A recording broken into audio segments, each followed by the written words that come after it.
Hi, welcome my channel. இன்றைக்கி என்ன video பார்க்க போகிறோன்னா, சாய் ஸ்கூலுக்கு போயிருந்தோம். ரிசல்ட் இன்றைக்கி சாய்க்கு ராகவாவுக்கு 2 பேருக்கும். அதனால் ரிசல்ட் பார்க்கலாம் ஸ்கூலுக்கு போயிருந்தோம். ஃபஸ்ட்டு ராகவாவுக்கு பார்த்துட்டு ஃபீஸ் டீட்டெயில் கொடுத்துருந்தாங்க. ப்ரொமோட் ஆகிட்டான்னு சொன்னாங்க. சரி ஓகேன்னு ஃபீஸ் டீட்டெயில் வாங்கிட்டு வந்துட்டு சாய்க்கு பார்க்கலான்னு சொல்லிட்டு ஏற்கனவே ஒருத்தவங்க பார்த்துட்டு இருந்தாங்க. நான் வெயிட் பண்ணிகிட்டு இருந்தோம். ராகவா நான் சும்மா அவனை வெறுப்பேற்றுருக்கேன், நீ ஃபெயில் ஆகிட்ட ராகவா சொன்னால், இல்லை நான் பாஸ் பண்ணிட்டேன், 3rd Dலேருந்து 4th D போயிட்டேன், மிஸ் போட்டிருக்காங்க பாருங்கள், நீங்கள் போய் சொல்கிறீங்க அப்படின்னு சொல்லிவிட்டு அந்த பேப்பரை பார்த்து சொல்லிகிட்டு இருந்தான். எனக்கு ஒரே சந்தோஷம், உள்ளே இருக்கிற விஷயத்தை படிக்கிறானோ படிக்கலையோ, ஆனால் மூளை அந்த அளவுக்கு வேலை செய்து பாரு குழந்தைக்கு நினச்சிக்கிட்டு, ஓகே பட்டு நீ பாஸ் ஆகிட்ட, பிரச்சனை இல்லை அப்படின்னு சொல்லிவிட்டு அப்புறம் சாய் மிஸ்ஸை பார்த்துட்டு சாய் மிஸ்ஸிட்ட கொஞ்ச நேரம் பேசிவிட்டு சரி ஓகே கிளம்பலாம் அப்படின்னா ராகவுக்கு ஒரே சந்தோஷம்.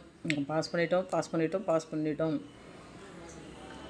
ஓகேன்னு மிஸ்ஸெல்லாம் பார்த்து முடிச்சுட்டு சரி போகும்போது எதாவது வீட்டுக்கு வாங்கிட்டு போயிடலாம், நான்வெஜ் எதாவது வாங்கலாம்னு சொல்லிட்டு சிக்கன் வாங்கலான்னு சிக்கன் கடைக்கு போய் நிறுத்தினாங்க. சாய் ஒன்றேம்மா மேகி செஞ்சு சாப்பிட்லாம், எனக்கு காலைல பழைய சாதம் தான் சாப்பிட்டோம், அதனால் மேகி சாப்பிடணும் போல் இருக்குது சொன்னான்.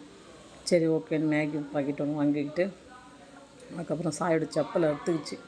அது ஒரு தாத்தாட்ட செப்பல் கொடுத்து அப்படியே தைச்சிக்கிட்டு இப்போ போகிற வழியில் வாங்கிட்டு போயிடலாம் சொல்லிட்டு சிக்கனும் வாங்கிக்கின்னு வீட்டுக்கு வந்து சமைச்சிக்கலாம் அப்படின்னு சிக்கன் கடைக்கு போய் சிக்கன் வாங்கினோம். வாங்கி முட்டை ஒரு 10 முட்டை வாங்கிக்கிட்டு வந்தோம். இந்த கடையில் தான் மேகி வாங்குவோம், எப்பவுமே வாங்குவோம், நல்லாயிருக்கும்.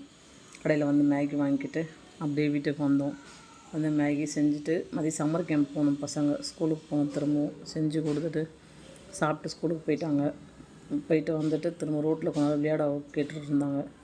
நான் ரோட்டில் கொஞ்ச நேரம் விளையாட விட்டேன். கொஞ்ச நேரம் ஆகவா என் கூட பேசிகிட்டு இருந்தான், ஜாலியாக பேசின்ட்டு கொஞ்ச நேரம் விளையாட விட்டுட்டு ரோட்டில். அதுக்கப்புறம் சரி ஓகே டைம் ஆகிடுச்சு போட்டு வாங்க மேலே போகலாம் அப்படின்னு சொல்லி கூப்பிட்டேன். இன்னும் கொஞ்சம் நேரம்னு சொல்லிகிட்டு இருந்தான். சரி ஓகேன்னு கொஞ்ச நேரம், ஏன்னா எங்கேயுமே வெளியில் போகிறதில்ல, பசங்க வீட்டில் தான் இருக்காங்க, நான் அவங்களுக்கு போர் அடிக்குதில்ல, அதனால் விளையாட விட்டு மேலே கூப்பிட்டு வந்துட்டேன். ஓகே, நெக்ஸ்ட் வீடியோவில் பார்க்கலாம். பாய்.